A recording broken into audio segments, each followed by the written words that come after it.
Hey, welcome back, everybody, to another episode of Just Two Dads. I am Brian Altounian, co-host, along with my partner in Thrive, my friend, my colleague, my now really member of my family, Shawn Francis. Today we've got an amazing guest. Today is an awesome day, by the way. We've got a bunch of things that have happened in the world of special needs as it relates to what Shawn and I do. So first, I just want to welcome everybody who's watching this live on Facebook Live. Or seeing us, later on our YouTube channel. We are Just Two Dads. You can hear us on Apple Podcasts and Google Podcasts, really any every podcast platform, it seems, these days, and on our radio program at WRTS AM radio down in the U.S. Virgin Islands as well. So if you're listening in, thank you, welcome, share, subscribe to the podcast, share with your friends. Our goal, our perspective is to provide a platform for those incredible warriors who are doing amazing things in the world of special needs, whether it's special needs children, special needs young adults, special needs older adults. It doesn't really matter. Our perspective is how can we get into the conversation with those folks that are doing great work in this community, our village, our community, our friends and family. And so today's another one of those special episodes. Particularly grateful for the work that we get to do. Shawn and I started this conversation about 4 years ago in our financial services work that we do with families. We provide information about finances, personal finances for their families, for their small businesses. And we started talking about communities. Every community should be helped in the area of finances. And I was talking about this with my older daughter, Jordan, which we'll get into in a second. And Jordan said, Dad, what's my community? And I said, well, maybe we should talk about the special needs community. And I knew that Shawn's son, Elijah, was on the autism spectrum. And I thought, hey, maybe Shawn's thought about bringing financial information to special needs families. And I said, have you ever thought about that? He's like, thought about it. Like, I'm already ready to go. Let's do it. So about 4 years ago, we launched an initiative to help families who deal with special needs issues get access to information about finances. That's important. And it made us think. We kept encountering incredible people who are doing the work of, I say God's work, really, doing the work of helping families to get access to resources that are out there. And we thought, we're having this conversation with these amazing people. Let's give a voice, a platform, an opportunity for people to meet these amazing folks. And by doing so, create an expanded village. And we want everybody to know each other. And as it turns out now, and Dina, we said this just before we went live, that we're finding people who all know each other already. So we're already finding overlap, even though we've gone, across the country, up in Canada, actually other parts of the world as well, and down in the U.S. Virgin Islands. So I love the fact that we've created an opportunity for people to have overlap and expand our village. So welcome everybody to the show today. Shawn Francis, how you feeling, buddy? We look like we're twins today. For those who can see us on camera, we look like we're wearing the same thing today. At the risk of sounding redundant, which we say every week, I am so thrilled and anxious to be here today. Thankful for the platform that we have. I happened to get my first vaccine for COVID today. We've got a great show. We have a great event that's taking place this evening on the day that we're shooting it to bring financial information and awareness and opportunity to the special needs community. And with no further ado, let us jump right into it. Our guest today is Miss Dina Kimmel. Welcome, Dina. Thank you. Thanks for having me, Brian and Shawn. I'm glad to be here. Most definitely. Dina is the founder and CEO of We Rock the Spectrum. Now, we'll get into exactly what We Rock the Spectrum is, at least by your definition. You provide an outlet as far as play and physical activity for those that have special needs. But our show, it's Just Two Dads. We say our show, but for the guest that is on, during the time that we're here, it is their show. And our intention is to shine a light on that person and uplift them as much as we possibly can, just to make the world a better place by first making the special needs world a better place. And so we believe that each of us that are doing our part are in some way, great or small, a hero. Whether you see yourself as that or not, I'm begging you to accept it. And as such, gonna be, asked that we get started as you do with any hero, which is tell us about your origin, where your superpowers come from, your family, what drove you to be who you are and where we are today. Well, that's really funny because I make jokes with my kids saying, where's my cape? Okay. Mama's going to fly today. Okay. It's time for mama to fly from A to B today, which we as parents, fathers or mothers do, right? We wear many hats, but thank you so much for having me. I sit here, it's been 10 years now since I started We Rock the Spectrum back in 2010. I can't believe it. Well, really, I started in 2009 in my home. That's when my son Gabriel was diagnosed in 2009 with autism spectrum disorder, moderate to severe, and definitely severe sensory processing disorder. And those moms and dads out there, or significant others, can completely understand that what comes along with that, the vast majority of the time, is no sleep. So we didn't sleep for many years, and we didn't know what to do. So finally, our OT therapist, Gabriel's OT therapist, she said, you know what, you've got this big bedroom. Why don't you put up some swings? We have these high beams in our home. And so that way Gabriel can swing all the time, because as many of us know out there, OT therapy is anywhere from $125 an hour to $150 an hour. Well, who can afford that 5 hours a day? Because that's what Gabriel needed. He needed it all day long. He would literally, I'm sure you guys know what I'm talking about, run in and crash into me all the time. Well, crash into everything, really. But so we put these swings up, and I know it sounds, probably simple to most, but it was a miracle. And that's occupational therapy swings. They look like, to us who understand the equipment, it's, oh yeah, I've seen that in an OT facility. But to a neurotypical, kiddo or family, they're like, oh wow, that's cool. Looks like a horse. Let me hop on there with you. So all of a sudden we were able to swing Gabriel, and this was, oh my God, so great for my, his sister and my daughter, because she's like, oh God, I can have fun too. It's not just all about Gabriel.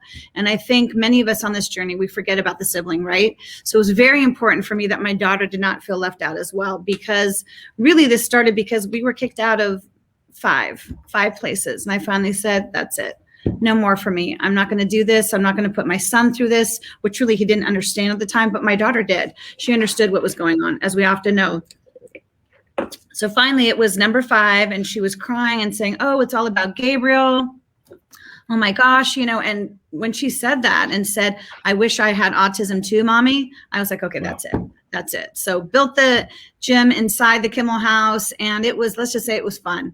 It was an amazing journey. Okay. The kids were having fun, but then all of a sudden the miracles started happening. And all of a sudden, about a couple months after we put the swings up, I see Gabriel go in there while Sophia was in there. Okay.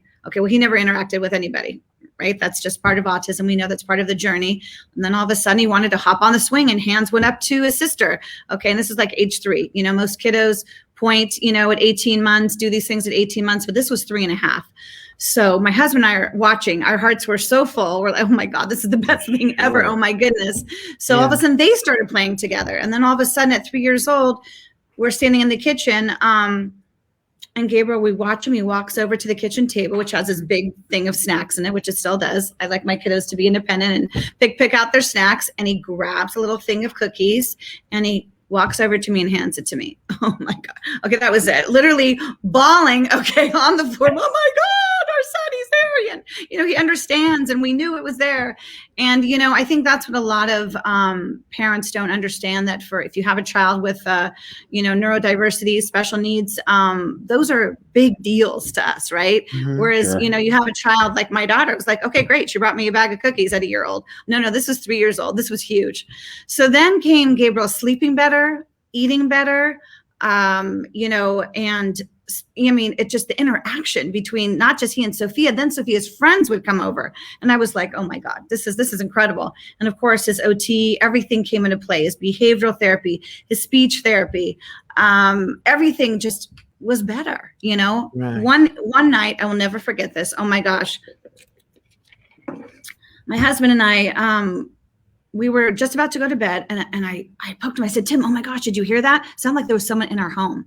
And I'm like, oh my God, there's someone in the house. There's someone at the house. We're looking at our alarm panel, and we didn't see anybody. And I went, I think it's coming from Gabriel's room. Someone's in Gabriel's room. So we open up his door. Okay. There's our son. See, he was still in his crib. Okay. At 3, he loved, of course, the closeness of his crib. Sure. Right. He's running back and forth at 2:00 in the morning going A, B, C, D, F, G, H, I, J, K. I mean, literally so fast. We could hardly understand him. He was talking. I'm like, oh my gosh. And he was nonverbal up to that point? No, barely, a few approximations, Shawn. That was it. I mean, really unbelievable. And so we're watching. We're like, oh my God, what do we do? Do we try and get him to go to sleep? Okay, no, we'll leave it. So what are we doing? We're sitting on the floor listening. listening to our son talk for, an hour. And it was just the most incredible hour of our lives, right? Thus far. Wow. So, then his OT came over to the house for therapy, and she's like, okay, so now I'm just going to warn you. It's going to feel like it's going to get worse before it gets better, because we know with the autism brain, it's not like the, brain damage, say from a stroke or what have you. It's these roads that just aren't open yet, right? So it's like the floodgates when you have massive OT, they open wide, and Gabriel's brain was on fire. So he didn't sleep for another 6 months because he was so excited talking in his sleep. But then all of a sudden, everything came into play. Really, everything came into play. And we were blessed. Okay. You guys, we know out there, it costs $1 million to get a kid, okay, on the spectrum, to be independent and out there in the world. It's a lot of money, and all of a sudden I'd get this guilt. I had this guilt come over me. And I said, oh my gosh, we are so lucky that we have help from our family members to get therapy, and we still needed more. And that's why we built this gym inside our home. And I said to my husband, I gave him the look, as he calls it, the look. And I said, he's like, what, Dina, what do you want? I mean, I owned clothing stores, right? I owned clothing stores for 17 years before this. And I said, we've got to be able to pay it forward here. Look at the changes. There's got to be other families out there, Tim, like us. And then sure enough, that's when we went to our first walk for Autism Speaks. And I met, incredible people out there like Nava and Matt Asner and just, so many incredible people that made us feel like we had a home, because we stayed home. We didn't go anywhere for 4 years. Yeah. So he said, what do you want to do? I said, well, what if we just open up, a gym in our area? He's like, a gym? What are you talking about? What do you know about running a gym? You know about running clothing stores, Dina. And I said, well, I know what this does. I know, look at Sophia's friends. She's happy. She feels included. He's like, okay, lay out the business plan. What is it, Dina? And I said, well, this is what I want to do. And so lo and behold, 10 years ago, August 19th, we just celebrated our 10-year anniversary. And we opened up our flagship gym in Tarzana. Beautiful. Wow, that's fantastic. Our first We Rock.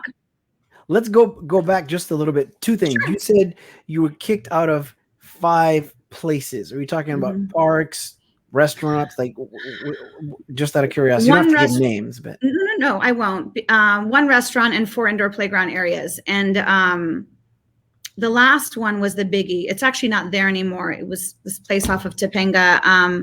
I think it went out of business a few years ago, but we were there for a birthday party for my daughter. I had to bring Gabriel, of course. Mom and Dad said yes. So, when it's time to wrap up, our kiddo, on the spectrum he's 2 years old, Gabriel. He doesn't understand that he needs to leave the train station. He doesn't want to stop playing. So here we go. We got 45 people who are now in the front lobby off the floor. My son starts having a complete meltdown. He gets this big head, Gabriel. He still does. Looks like a football player. And he's, going back and forth, headbutting me. And so I had to keep him safe. And, we as parents, okay, let's keep him safe. I look like you look like you're hurting your son, right? When you're trying to keep their bodies safe from hurting themselves, right? Yes. So guess what happened, Shawn? Okay, and Brian, in walks a 16-year-old on the floor and says, ma'am, you need to get off the gym floor. It's closed. We have another party coming on. And I was dying inside. And I'm seeing my daughter. And I'm emotional. I'm just going to let you know. I cry about this journey all the time. So we cry all the time. So I was already trying to watch it and thinking of my own experience when I had. Yes, we get it. Oh my God. Well, this was the worst. I turn and I see my 5-year-old standing with these people that she didn't know, bawling, crying, because she's seeing that mommy's stuck on the floor. I swallow big and I look up at the young man. I said, listen, my son has autism and I'm not going to be leaving this floor until he calms his body down and I know that he's safe. He looks at me. He's like, you have to leave. I said, no. Okay. Young man there. You don't know what autism is. I need to keep my son safe. I assure you, we will exit just as soon as we can. And so we left. And there was my daughter, so embarrassed. And I'm holding Gabriel, who, was not little, okay, at 2, probably double the size, my stocky young man. I'm holding him like in a football hold. Can't probably see here, but this is a football hold. And then I got my daughter on my other hip, and I'm walking to my car with 2 screaming and crying children, both for different reasons, right? Both for different reasons. Gabriel just didn't want to go, okay, and didn't understand why I was kicking him out of this really fun place. And Sophia was just she was just so distraught. Like, why me? Sure. Right? Why me? And I was like, that's it. I'm done. I'm not doing this. I'm not doing this to her or to him anymore. And really, it was for her. You know, people, this journey for autism for myself has not just been about Gabriel. It's been for Sophia too. And and she even has sensory issues that we, learn later in life.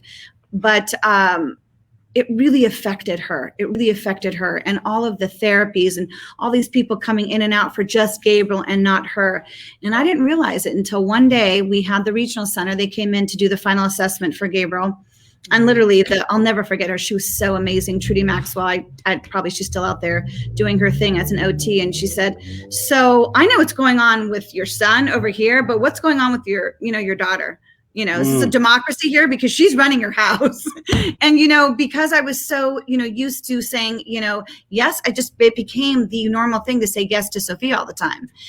She could get her way because it was always about Gabriel. And I went, whoa. And that's when I went, okay, I need to make some changes here. And then I built this really fun gym, like you see in all the We Rock the Spectrums, in our home, in our bedroom. So when someone says to Dina, okay, buy one of these swings, okay, it's going to be really great for your son to help him. So you can't say that to Dina Kimmel because I moved all the furniture except for our bed out of our bedroom. It's about 500 square feet. I put a crash pit in there. I put a trampoline in there.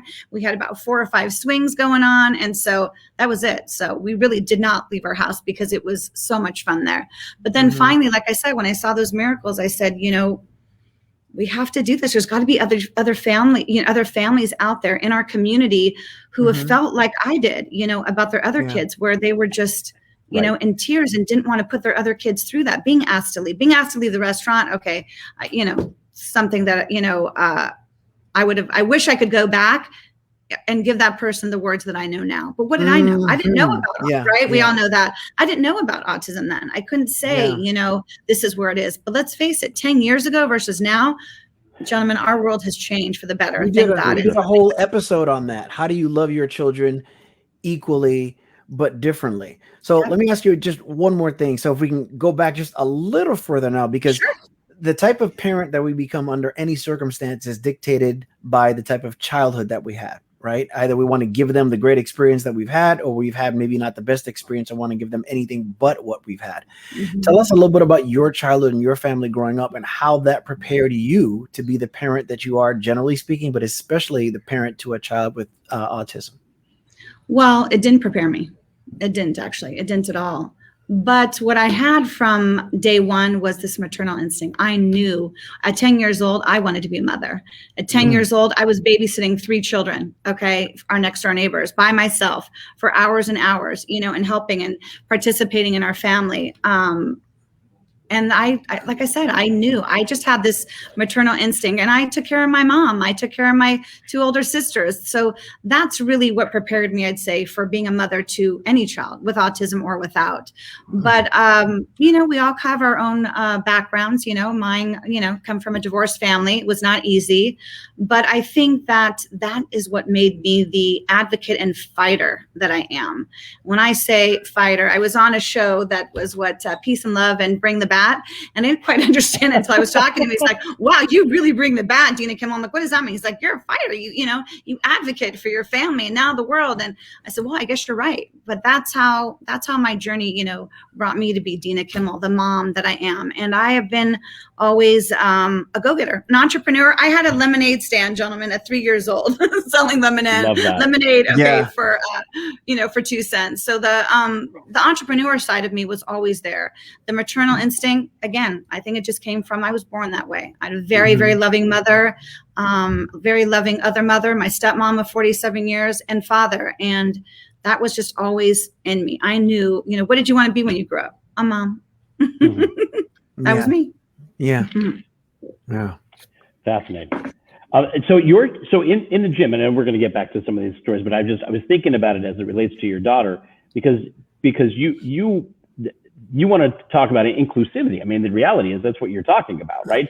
A lot of the times we get, our children, when we're dealing with a restaurant or any other location that they haven't done any training. There's no sensitivity around people who have a special need or a specific, maybe it's a sensory processing issue.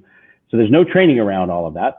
And so they don't really know how to deal with all that. That becomes a very exclusive. I think most families that are dealing with children who have special needs issues feel exactly the way that you did, which is okay. So I can't go here, I can't go there, I can't go. So where do I go? I'm basically just going to stay cocooned in my house until what? Until the child turns 18 or older, and that's not a life that anybody really sees, as having hope to some degree, right? So it sounds to me as you made a conscious decision to create a place where inclusion existed. Is that right? Like everybody, like neurotypical kids have a chance to play in the We Rock the Spectrum gyms? Oh, yes, that is our mission. Our mission is inclusion. As a matter of fact, as we know, it's Autism Awareness Month coming up in April. And as a brand, we cross that out and we put Inclusion Awareness Month. So that's how we celebrate the month of April. It's not about autism. Let's face it. The spectrum now is ADD, ADHD, cerebral palsy, Down syndrome. So it's just Inclusion Awareness Month. Yes. And my introduction to this world that we're all in right now wasn't through my son. It was through my daughter. It was through my daughter when she was 2 years and 9 months. And I got her into this preschool because she was so advanced that usually, they had to be 3 years old. And all of a sudden she was there for 2 weeks. And one of her teachers called me and said, Mrs. Kimmel, we'd like you to come in today. I was like, oh my God. I was newly pregnant, with Gabriel then, 3 months pregnant. And I'm like, oh God. I said to my husband, what am I going to do? I need to go back to work. Oh gosh, what are we going to do? So I go in there and 3 teachers are standing in there. I said, okay, what did she do? Did she punch? Because sometimes she's into this thing. Did she punch another kiddo or what happened? They said, oh my God, Mrs. Kimmel, we're so sorry. We didn't mean to, worry you. No, it's the opposite. We want to walk you over the play yard. But do me a favor. Don't let Sophia see you. I want you to watch her on the play yard. So they take me behind the gate there and I'm looking and there's my daughter and she's sitting in the sand. All the other kids are playing in the playground. And there's my daughter. She's sitting in the sand with this little boy. Okay, he's throwing sand in her face. She's not reacting, and she's just playing with them, playing with like some toys in the sandbox. And I said, "What's going on here?" She goes, "Well, that's actually little Andy, and he has autism. You know what autism is, Mrs. Kimmel?" And I said, "Well, yes, of course, I've heard of it." She goes, "No other kids will play with that little boy. Your daughter is the first."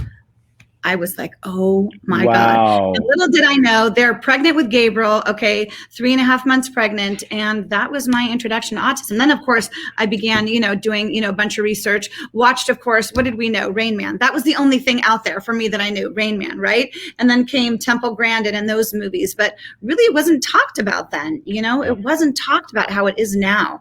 And, you gentlemen, of course, know that, but yeah, my daughter, God bless her. She was, she's the autism whisperer. That's what I call her.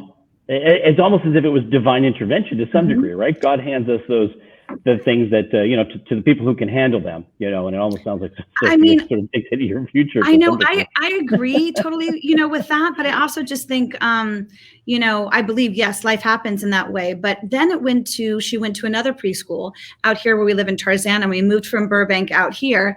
And sure enough, there was a little boy, 4 years old, with autism in her class. And he was pretty severe on the spectrum, nonverbal.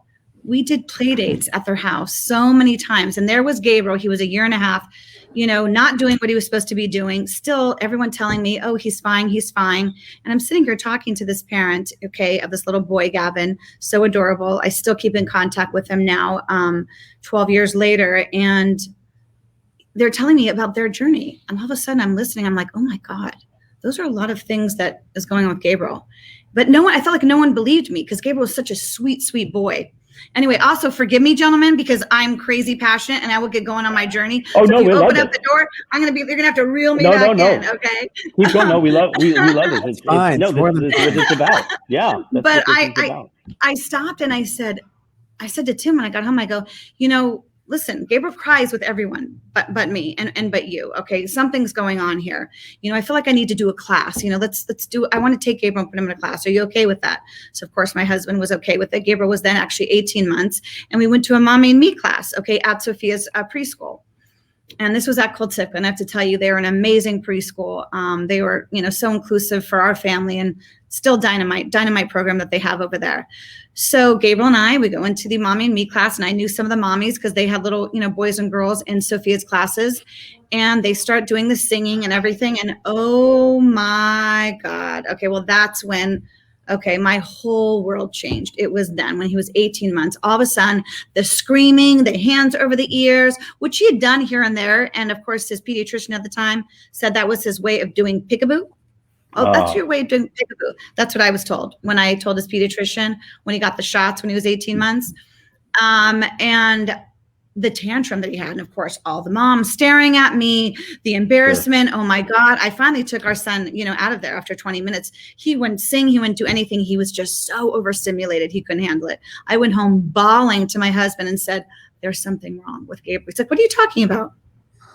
He's fine. Look at him. I go, exactly. He's there. He's playing by himself. He won't have anyone else around him. And I was panicked. The panic you're hearing in my voice now we'll times that by about 100 with tears. So when I called up the pediatrician who he had just had his 18-month appointment, she goes, it's too early. It's too early. Wait.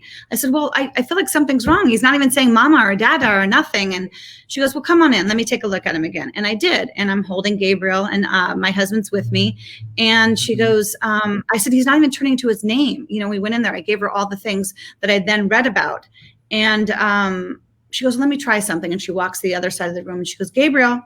And he turns his head. She goes, see, he turns his head to my name or to his name. And I said, okay, first of all, he never does that. Okay. And I promise you, I know something's going on with my son. She said, well, look, you can wait till he's 2. There's this program called the Regional Center, and you can sign him up for that. But I think you should wait a year. Wait till he's 2.5, see what's going on.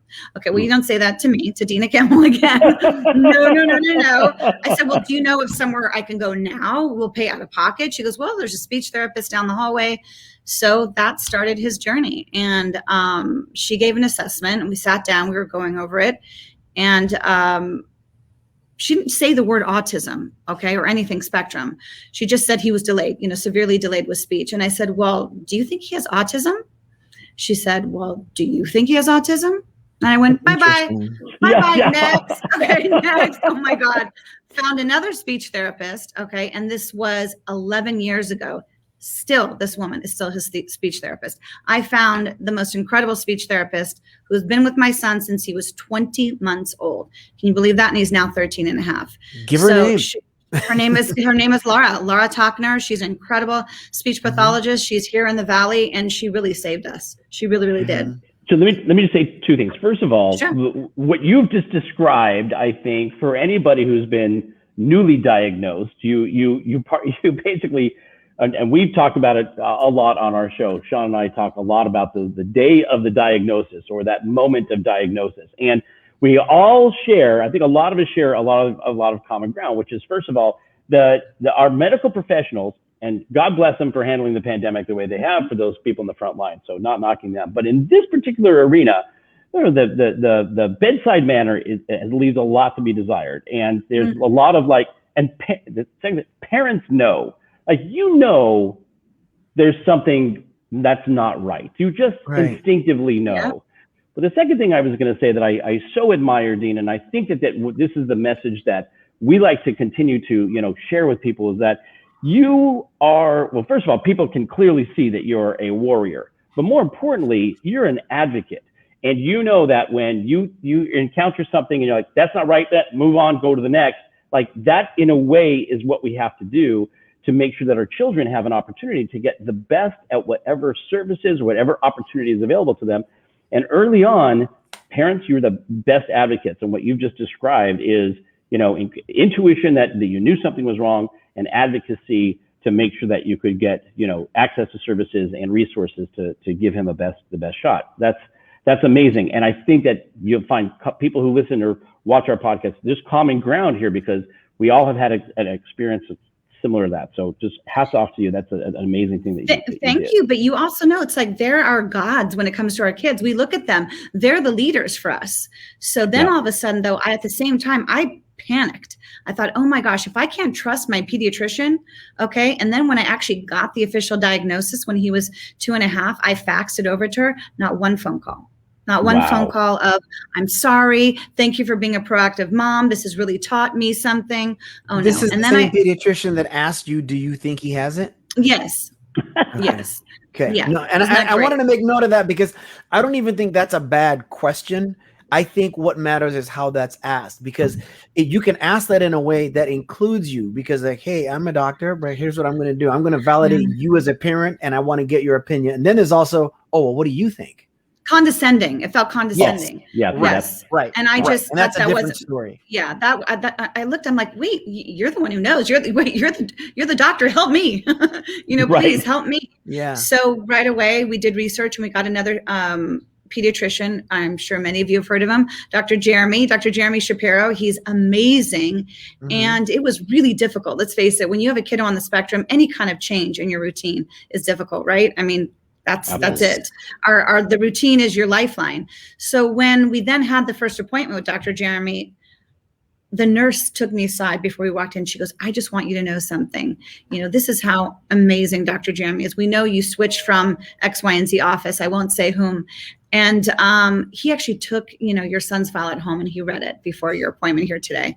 So I went in there to meet him, and the difference of how he got down, on his knees to talk to Gabriel, because of course he didn't have eye contact at all. Then I was just in tears. The whole Dr. Jeremy's looking at me like, "Are you okay, Dina?" I said, "No, you're so wonderful. I love you." He has 3 daughters himself. Just a very sympathetic understanding of Gabriel. I mean, he read the chart. He actually read the chart and knew who my kid was. So it was pretty spectacular. Right. What was that? He took the time to. I said he took the time to give a damn. That's just it. It's not even having all the answers. It's like, I don't know what they are, but I'm going to make the ones that we don't have easier to find, and I'm going to do what I can to find it. I want to jump into the. There's so much to unpack here, but we could devote a whole show when we're looking at it too, to bridging the gap between special needs and business, because what I mean by that is that when you're going to raise your child that has special needs, depending on how severe the situation is, in some cases a 9 to 5 is a challenging thing to get or obtain, and it is very what's the word I'm looking for, very fluffy and nice to say, I'm going to take this challenge that has been put upon me and turn it into an opportunity, and it's true, but it's also work. So tell us a little bit about what it took, because we hear, here's Dina Kimmel. She had this situation and she turned it into an opportunity where she helps others as well. And now it's a thriving business. That didn't just jump up to take place. Tell us about that journey. You're talking about, I don't know if you had to take out loans, whatever the case is. Tell us as much as you're comfortable sharing. What that took, and then how it's been affected by the pandemic. Well, I'm an open book. So I like to share everything, because you know what? Being a business owner isn't easy. It's not. I bought my own clothing stores that I'd worked at for 9 years. They were high-end hand clothing. I loved it. It was in North Hollywood. I had the cool stores, Lucky You. I had 2 stores, one right by each other. Lucky You and Lucky You 2 for kids, because you're getting lucky by getting that Gucci bag for $150 versus $1,200. So I thought I would do that forever. I mean, I raised my daughter in that store with me until she was 3. But when I had to stop working and my older sister, Melissa, began managing and running, my stores, I needed to be home with Gabriel. And when this happened, we saw those miracles in our home. And I said to my husband, thank God he's so supportive. And he's like, okay, Dina, you don't walk first. Okay, you jump first. So what do you want to do? So he said, okay, I back you. I support you. And I dove. And so basically what our bedroom looked like at home, I built in the gym. And I'm pointing here because our corporate office actually here in Tarzana is across the street from my gym. And I created and built We Rock the Spectrum. Did we have the financial means to do so? Nope, we didn't. So I robbed Peter to pay Paul. It was like, okay, cash in this, cash in that. And I sold my clothing stores that I'd been at for 17 years. I sold them. And I sold them then. It was a lot of money for $45,000. And I took that 45 grand and I put it all into making this, little OT gym, here that's now 10 years later. I can't believe that we're here. But we worked it. We did all the work ourselves. We couldn't afford this big, time contractor. We had a friend who was a contractor at the time. We worked till 2 a.m. in the morning, because then I didn't know how to negotiate free rent. Okay, for construction. What did I know? I just signed my name on the lease and was like, okay, you're not, that's a great rate, for rent. I didn't know that I could negotiate, free rent to offset construction fees. No, rent started from day one. So on the 17th day, we needed to open because I needed to pay rent the next month, and so we opened up our doors, and I kid you not, in a matter of 3 weeks, Everyone heard about us. It was really freaky. My husband and I were like, oh my God, Dina, you're going to need to hire, we're going to need to hire some staff here. I was there at the gym every day with my kids, every single day. I moved all of Gabriel's therapies there because I wanted to still be a part of it. So he was with me at the gym. Okay. And I myself was like, oh my gosh, what am I going to do? Mm-hmm. What if Gabriel has a tantrum? What am I saying? What if Gabriel has a tantrum? I'm not going to say sorry here. This is my safe haven. It's my family safe haven. Okay, I can do this. 3 weeks after I was there, my husband and I, we were sitting there. It was after hours, and we would often just have our dinners there because it was just so beautiful seeing Gabriel and Sophia, and maybe sometimes some friends just playing in the gym. It was just, oh my God, it was heaven on earth. So there's a knock on the door, and it's dark outside, and there's this tall man who's probably 6'4", gray hair, with no kids. So my husband's like, "Be careful, be careful." Who is that guy? So we open the door, and this gentleman goes, "So what is this here?" And I said, "Excuse me?" He said, "Well, is this, a kids gym, or what's going on in here?" I said, "Well, we just opened, where we rock the spectrum kids gym. Is this like my gym?" I said, "Whoa, no, this isn't like my gym." We were asked to leave. We were asked to leave from there many years ago. So, but you know what? They're an incredible program now. They have since, implemented special needs programs, and actually became a franchise. You hear from the CEO of my gym saying, "I'm sorry." That's what happens when you become, I call it the chubby girl that got skinny syndrome. You're nobody until you're somebody kind of thing. Like, oh my gosh, I lost 50 pounds. Oh my gosh, I became, franchisor, let me say I'm sorry to, but anyway, that's a whole nother story. But I said, no, we're the opposite of my gym. I said, actually, we're a sensory gym. Well, what's that? I said, well, actually, all the equipment in here is occupational therapy equipment, which my kiddo, Gabriel over there, has autism. He needs, and my daughter, Sophia, as you can see, zip line, trampoline, swings. She just thinks it's fun. And he goes, whoa. He goes, I love this idea. I'm actually a franchise developer, and I'm going to the, expo, next month, and I would love to bring your concept there. My husband looks at me, he's like, no way. That was my next question. How did you get from one location to franchise? No way. I mean, we just opened, you guys, 3 weeks prior. Yes, we had the connections from, special needs, groups like Autism Speaks really in the beginning. Mm-hmm. Who put the word out for us when we did open, but that's just in the Tarzana community. This man was a whole different thing. Yeah. So my husband's like, bye, it was so nice meeting you. And I just kind of chuckled. I said, sir, believe it or not, we just opened 3 weeks ago. He goes, you did? I said, yeah, we just opened. He goes, well, I've never seen anything like this. If you ever wanted to, develop it into a franchise, here's my business card. I chuckled. I felt so flattered. Like, oh my God, this is so cool. This is so cool.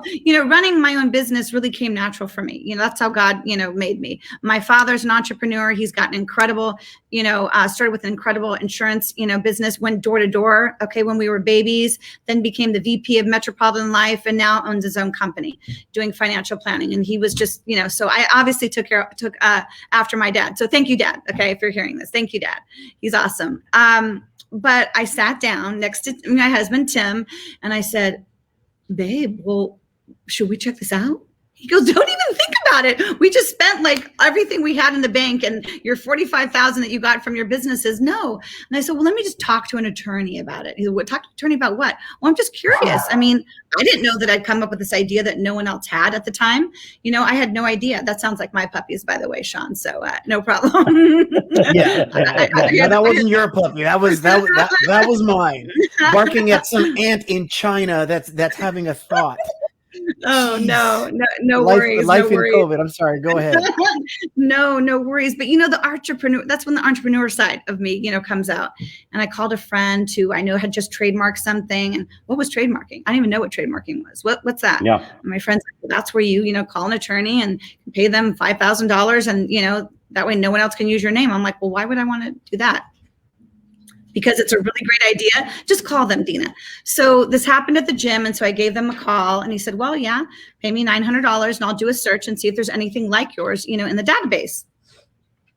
He called me up and he said, of course, no, Dina, there's nothing else like that. I really recommend you trademarking your name. And he said, well, why would I do that? Well, in case you want to open up more. I couldn't tell Tim that. What if I tell Tim that? Oh my God, he'll divorce me. I can't tell Tim I want to open up another gym. But very early on, people were calling me. Oh, hey, you can open up one up north, or you can open one, in Florida. I even got a call for Australia. And this is, again, being open for 1 month. Okay. So incredible. I said, well, How much is it? And he said, well, it's $5,000. So Tim, I went to my husband. He said, listen, whatever you feel, listen, Dina, you're a woman who, goes by the gut. So you do whatever you feel. You want to trademark it. I said, yeah. So that way no one can copycat, what we're doing. And then, he saw the gym was like, successful, financially as well. We were paying our bills. That's really all I wanted. I just wanted to open up a place to pay my bills. I had no intentions of doing this for a living. None. I thought I'd keep my clothing stores. So, I waited. I did that. And if you look, my trademark was September 2010, 3 weeks, after I opened.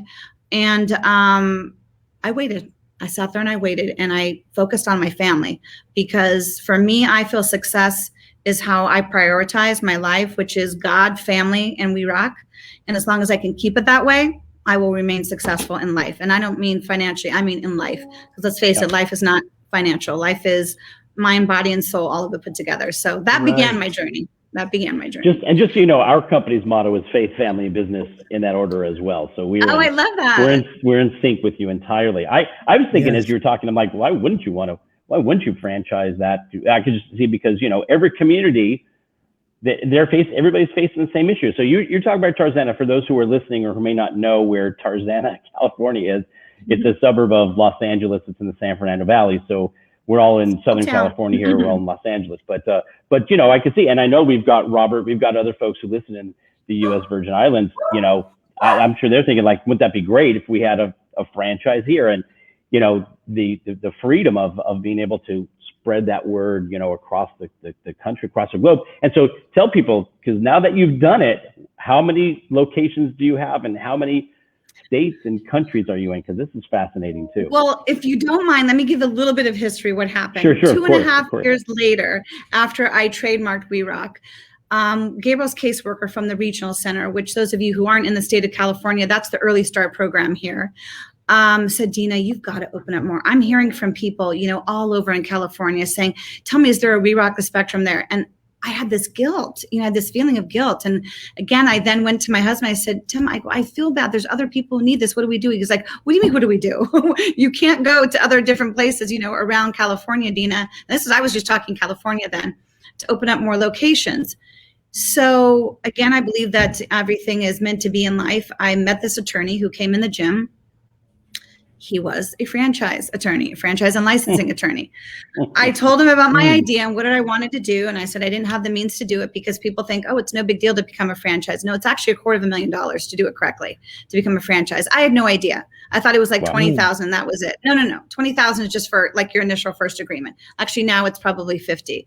My attorney said. So, he goes, well, listen, you know what I do. I do licensor and franchisor, agreements. And I said, you do? I said, well, this is what I want to do. He said, well, you know what? How about this? How about I'll do your agreement for you, and when you sell your first franchise, I'll take my fee from it from there. I was like, okay. Oh my God. That's I guess it's meant to be. Okay, let's go for it. I'll try. Yeah. I never thought I would sell a franchise probably for like years on end. I sold my first franchise 4 weeks later. 4 weeks later, God. Studio City, which I think, Shawn, you probably, I think, are out there. And I still feel like where I met you was probably through there. But that was the birth of my first, franchise location, which was Studio City. And if it wasn't for this gentleman who, basically pro bono wrote my franchise agreement, I wouldn't be sitting here talking to you today. Wow. I wouldn't be. But that began this incredible domino effect, which went to 9 locations in California. And then all of a sudden I had people contacting me from around the world. I'm like, oh my God, this is so overwhelming. What do I do? My attorney's like, what do you mean? What do? You sell them. You sell them like you do here in California. And I said, but I have 9. I feel like this is enough. Like I can watch over, because it was just me. I'm the one who sold. I didn't have an assistant, nothing when I started. I finally, after I got 10 locations, I got, what do you want to call an assistant secretary, what have you. But I still helped write all of her emails, because I didn't like how she wrote them. I would write, okay, send it from your email address. This is what I want you to say. Wow. But, so sorry, go ahead. No, I was going to say, for those who are listening, that are thinking, I'd like to do that. How do I get into that? Let me ask you two things. So then do you have a system in place by which the spectrum is run very, very much? Because any business to be successful needs to have a system in place, especially when you're talking about duplication and growth. Do you have something like that in place? And Brian always tells me I usually have 5 questions on the brain and I will ask 2 at a time. I try not to, but these 2 are burning inside of me. And I know that other people have it as well. Is there a system in place by which it's done?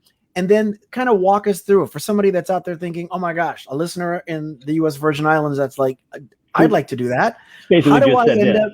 Yes, right. How do I get started? And then so obviously they can go to the site, but what is the process like? How do they get from point A to hopefully having keys and opening a door? Give us some insight, at least if you can, bullet points as to what that's like. Sure. Well, listen, the reason why people become part of a franchise is because I've had all the bumps and bruises. I'm the one who opened up and had her zip box with no rails on it. And my kiddo, fell off and broke her ankle. Okay. We're putting rails on all the gyms. And we had 9 then. Boom, send a contractor in. But you really have to have a great business case model. I had a business model. I knew that I could, before I even franchised here in California, I knew that I could say, you know what, we've got open play, we've got break time, we've got birthday parties, we've got camps. I can actually take that business model and teach this person how to do it, and they can make money and have a living. Because let's face it, gentlemen, a lot of us special needs parents out there, we can't work. We need to help and be there for our kids. So very much so a part of franchising was so I could give special needs parents a job, and I could give special needs parents a place of business where they could teach their son or their daughter how to work in there. I mean, I opened up We Rock also for Gabriel. I knew I could teach him how to do this. This can be his future. So again, why people come on board with We Rock or any other franchise, it's because, okay, you know what? We're not like, say, Subway or some other franchise that says, here you go, here's your handbook, go run your business. I mean, that's what most franchises do. Well, we're family owned, okay? In front of me here is my CSO, who's my nephew. I've got our, our chief marketing person over here, AJ. He is my cousin. My older sister is the director of audit and compliance, and they have their teams under them. Okay. If you learned anything in business, you have to have the support of your family and friends. So that's really how it starts. Having that support of your family and friends, because I didn't always surround myself with my family. But the bigger you get, all of a sudden you're this target. Okay. You can think, oh, there's no evil out there in our world of special needs. There's no greed out there. Oh my God. Yeah. Well, come on, you guys. People are people. People are people. I'm going to start singing. Shawn's going to break. People are people. Okay, maybe I'll break out in song, which I often do. Oh my Lord. It's the truth though. The reason that people, you're right. That's one thing you notice, because to be honest, when we started thinking of building a bridge between financial services, education, and opportunity in the special needs community, we took the steps a little gingerly, because the other thing is when you have a business model that is derived in any way, shape, or form to serve our community, the kick that you get to the gut when your intention for doing so is questioned is just a little bit of a deeper kick, but you have to be prepared for that kick, or you might as well not do it. So yes. And at the end of the day, people are people, which means that not everybody parents the same. Not everybody is free of suspicion. Not everybody is as open, but there's enough people that are open and looking for what you have to offer if you have a solution to a problem. And that's exactly what this is, which is why it's great. Well, I had no idea that this was a solution to the problem. Like I said, when I opened up We Rock, it was not for a financial opportunity. It was to give a home to other special needs families like ours, who I knew couldn't afford the OT, who some don't even know about the regional center. I didn't know about it. Regional center, ABA therapy, what's that? I mean, there's so much I'm sure you guys have told your public and your world about. But when it comes to franchising, okay, or being a franchisor, being a franchisee and a franchisor is very different. As I've told you, surrounded myself with family. The people that aren't my blood have become my family. Okay. They're people who have worked in a gym who have then been promoted, okay, to a corporate with my project managers. For example, I've got Tyler Tanner. She started working at 19, okay, in a Glory Hills location. She's now been in corporate for 4 years, okay, going to be 25. she's helping gyms open all around the world. Same with Grace Covino. And my first gym, that took us national, Gale Field in Boca Raton, Florida, which serendipitous is where my husband's family is from. How crazy is that? Okay, of all locations. Yeah. Okay, I had the kid's great grandfather there at the grand opening. She's now the COO, of our company. So again, keeping it in the family. And I think that's why a franchisee, somebody wants to come on board, that's what they feel and they know about We Rock.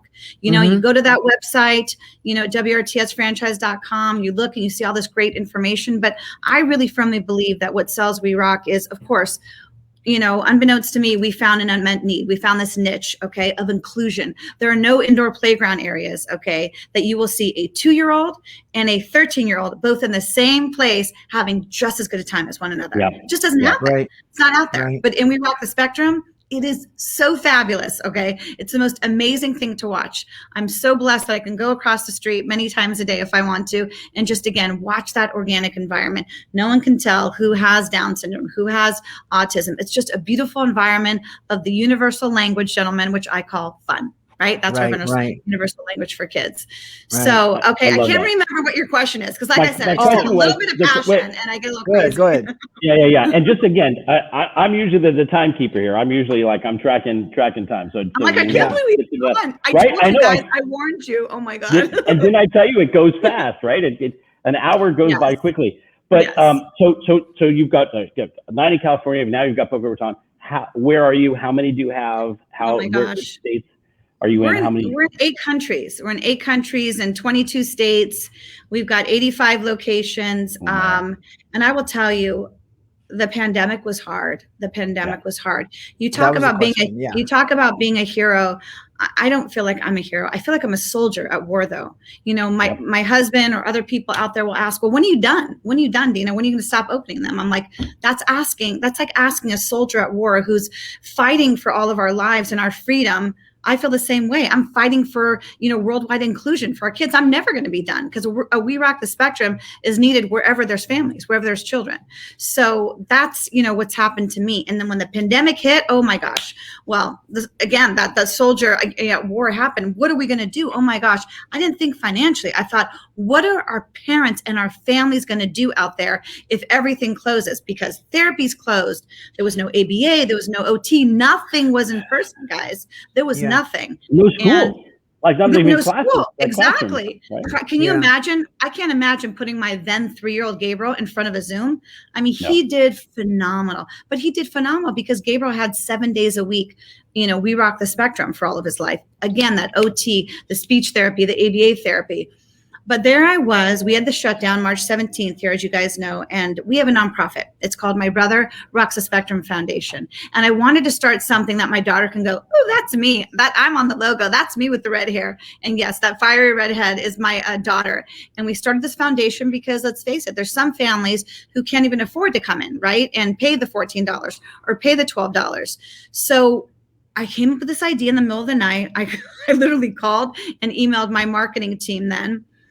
And I said, you know what? We're going to use My Brother Rocks the Spectrum. Okay, that's it. Okay, my family and one other person, our investor, did a large donation into the nonprofit. And we funded all of the first responders, across the states for free. They were able to go and continue saving lives in the hospital, drop their kids off in a safe haven with us every single day. That's what we did for 3 months. It was amazing. It was scary. It was a huge responsibility, right? Mm-hmm. Let's face it. I didn't even think about it because, again, that's what an entrepreneur does. They just jump first. And if you're an advocate and a special needs parent, you dive head first. Because my panic was, one, of course, my owners, oh my gosh, and then the families. So we brought in the electrostatic spray, all the PPE. We were getting donations in from different companies. It was amazing, to do what we were doing.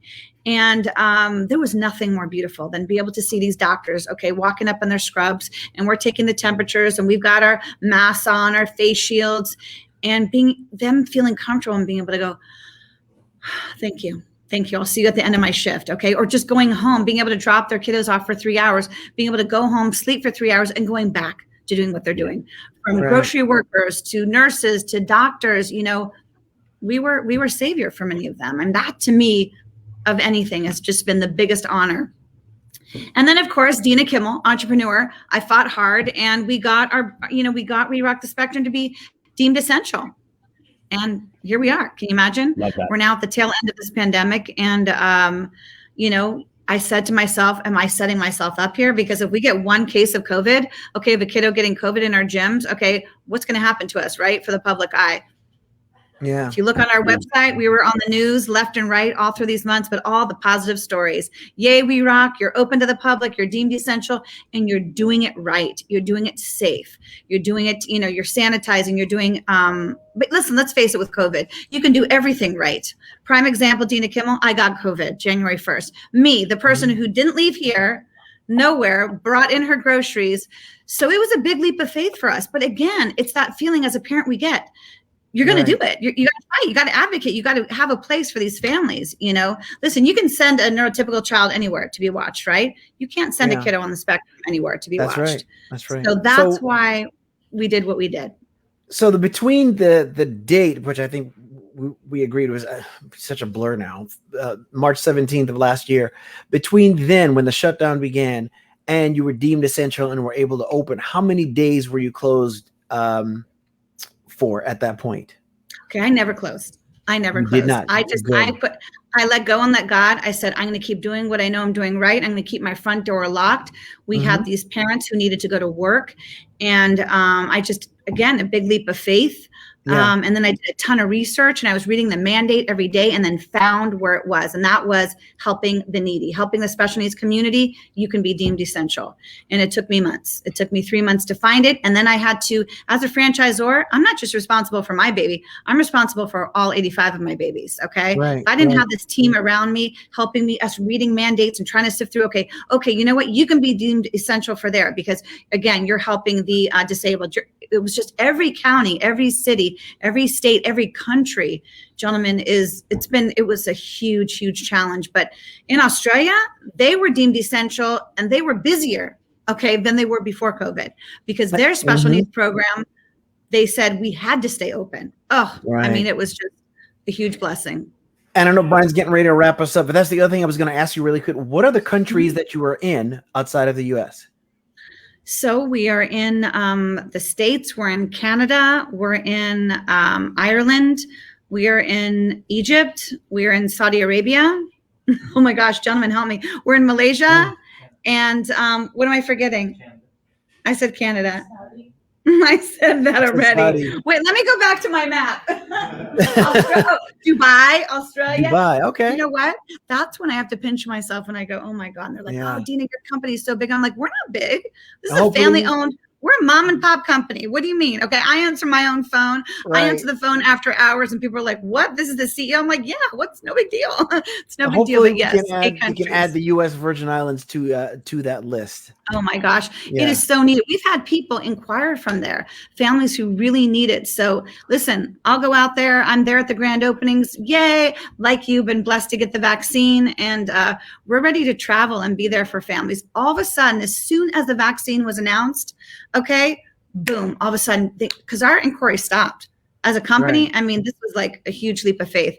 And again, that we've been able to remain open because of course, as a franchisor, for me, I stopped all my royalties, of course, okay, which are so minimal anyway. I didn't make any of my owners pay. My survival was their survival. And that's the big difference that, we stand out from, not just as the unmet need in the community, but again, we're a family-owned company. We know that our success is our owner's success. But anyway, like I said, I just feel blessed now more than ever to be, the quote unquote leader along with my team of this mission now more than ever. But as soon as the vaccine came out, boom, we're getting anywhere from 5 to 12 inquiries a day on that site, which you posted, of people who want to open up gyms. We are crazy busy. That's great. Yeah. This is me reading Brian's mind. So I'm going to ask you this question really quick that we always close with, which is, if you can, because we're big on change. Change is something that is occurring whether we want it to or not. So our ability to change and our willingness to do so is always a gift. So if you can, give us one example of just one thing that a belief, thought, that you held dear and no longer believe and have evolved from. Well, I was a very firm believer in, I would watch parents and I would watch how they were so strict with their kiddos and they had this regimen and, it just seemed so structured. And when I gave birth to Sophia, I wanted to create a natural and organic environment. I didn't want to force her, to grow up. I didn't want to force her to speak. It was just do this on your own, in your own time, in your own way. And she did. But wait a minute, you give birth to then a special needs child and it flips. Right. And my views completely changed. And I had to realize that, you know what? I remember that family that I used to kind of make fun of and go, oh my God, why is everything so strict and structured? Mm-hmm. My world completely changed. I remember the developmental pediatrician who gave Gabriel a review when he was 5. He said, Dina, my hat's off to you. Most parents don't understand that with a child without special needs, more isn't more. But a child with special needs, more is more.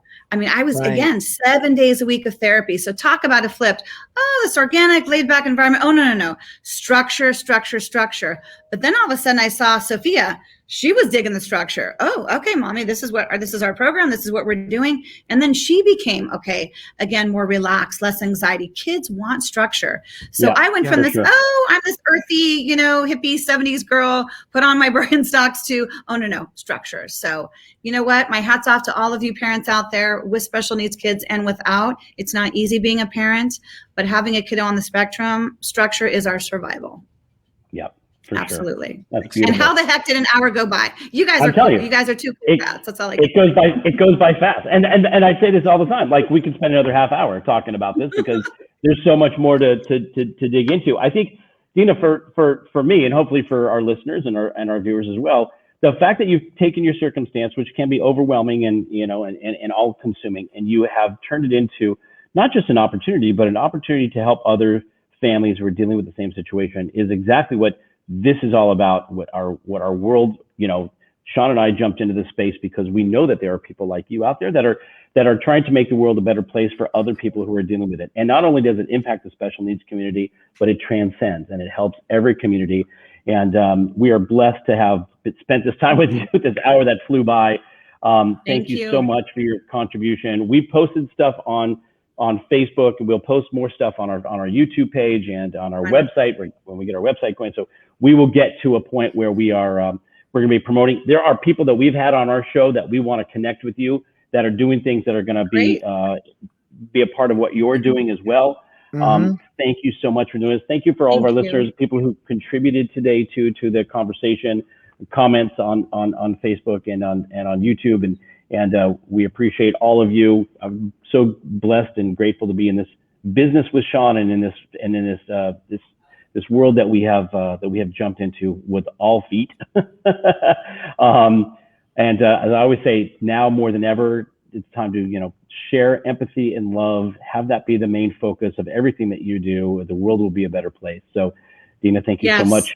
Thank you. Have courage and be kind out there in the world. That's what I always tell them. Have courage and be kind. You have no idea how far it will go. And thank you both for what you're doing. Thank you for spreading the love and spreading the mission of inclusion. Without people like yourselves, again, we don't get hurt and we're not out there. So I appreciate you both. Absolutely right. With that said, I want to thank all of our listeners for tuning in. And I know when you said Dr. Jeremy, his name sounded familiar for a reason. While he's not Elijah's doctor, Elijah is a patient at Boulevard Pediatrics. So a shout out to them. They're fantastic with what they do.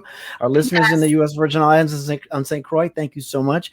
And I have to thank the women in my life who make me who I am. My mom, Jan, and my wife, Laura. I couldn't begin to even try to be what I hope to be without them. And anybody that's listening, just remember that somebody needs to be seen. Somebody needs to be heard. There is really no such thing as special needs. We all need the same thing, but some of us need just a little more because of our circumstance. So if you're watching, listening, we love you, and we hope to see you next time. Thank you so much for tuning in. We appreciate and love you. Thank you, everybody. Subscribe to our channel.